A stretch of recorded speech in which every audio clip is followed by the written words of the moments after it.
हाँ जी दोस्तों, क्या हाल चाल जी। Welcome welcome back to my YouTube channel.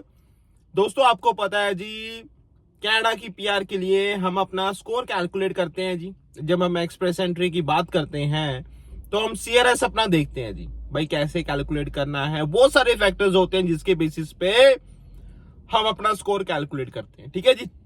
किसी का स्कोर भाई 350 बनता है, किसी का 450 बनता है, किसी का 500 550 तक भी पहुंच जाता है।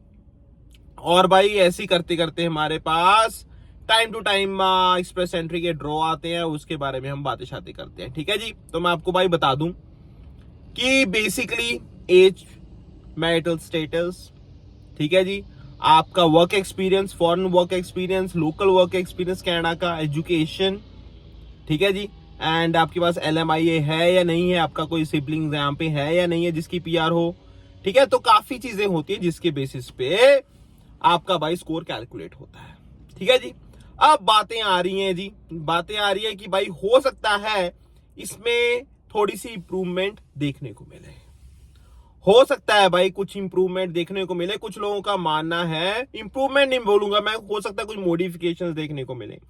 कुछ लोगों का मानना है कि ये यार सिस्टम ना, ये सही नहीं है, इस सिस्टम में चेंजेस की जरूरत है, इस सिस्टम में चेंजेस की जरूरत है।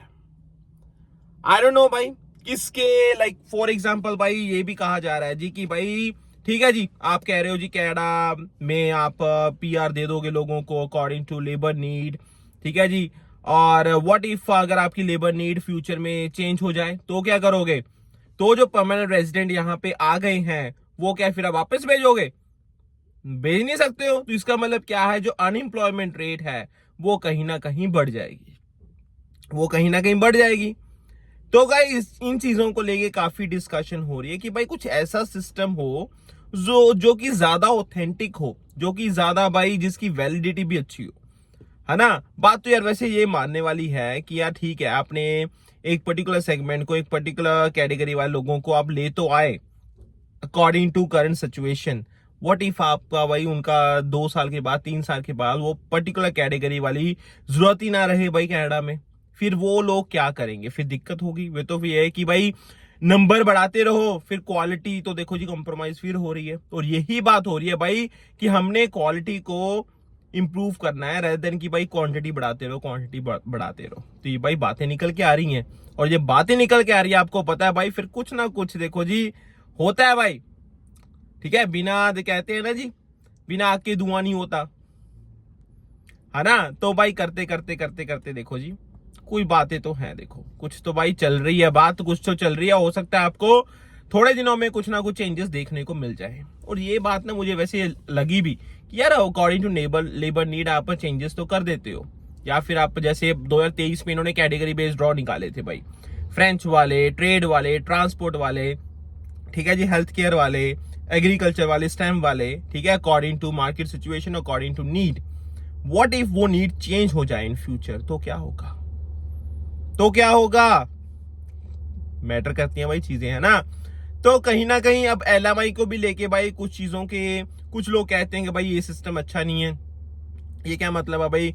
कनाडा ने, ठीक है जी भाई, एम्प्लॉयर ने आपको LMI लेके दे दिया, कनाडा से अप्रूवल ले ली है, ठीक है, और उसको बाद में परमानेंट रेजिडेंट बना दो, काम तक ठीक है। वो कहते हैं जी उनको बेनिफिट नहीं मिलना चाहिए एक्सप्रेस एंट्री में जब अपना स्कोर हम CRS कैलकुलेट करते हैं।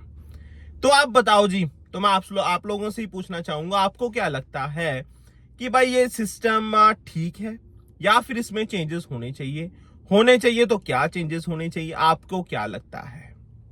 क्या ऐसा कुछ हो सकता है कि जो लोकल बैठे हैं कनाडा में, चाहे उनके पास एजुकेशन है, चाहे वर्क एक्सपीरियंस है, चाहे कुछ और है, तो उनको थोड़ा ज्यादा एडवांटेज मिलना चाहिए, उनको थोड़ा सा और लाइक कुछ ऐसा कर दें कि भाई उनकी पीआर काफी इजी हो जाए।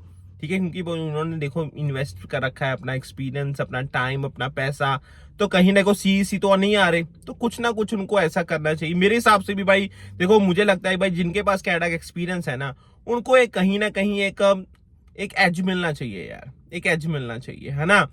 तो स्पेशली भाई जिन लोगों ने एजुकेशन ले रखी है यहाँ पे, एजुकेशन प्लस वर्क एक्सपीरियंस, ऐसा भी कुछ कर दो ना, एक छोटा सा एज कर दो यार, तो मुझे लगता है काफी फायदा हो जाएगा। और कुछ लोग भाई देखो ऐसे लोग ना डिजर्व भी करते हैं। अब यार इतना पैसा लगाया, इतना टाइम लगाया, तो यार मुझे लगता है कहीं ना कहीं इन लोगों के बारे में सोचना चाहिए। पता नहीं कैंड एक्सपीरियंस क्लास कब आएगा कब नहीं आएगा भाई, वो बात की बातें हैं, बट फिलहाल के लिए तो यही है कि हम तो उम्मीद ही कर सकते हैं भाई कि सब चीजें अच्छी हों, और जिन लोगों ने यहाँ पे एजुकेशन की है, वर्क एक्सपीरियंस लिया है, उनके लिए भाई जो कैनेडा की पीआर है वो थोड़ी सी इजी हो जाए, है ना। हम तो यही भाई उम्मीद करते हैं। बाकी देखते हैं जी आने वाले टाइम में भाई चेंजेस होते हैं या नहीं होते। आप अपनी राय जरूर देना, आपको क्या लगता है भाई कि क्या कुछ हो सकता है, नहीं हो सकता, और हो सकता तो भाई क्या होना चाहिए आपके हिसाब से बताना please. And I will see you next time भाई with another topic and discussion. Take अपना ध्यान रखना, चैनल को सपोर्ट आप करते रहना। Take care, bye, enjoy, bye bye.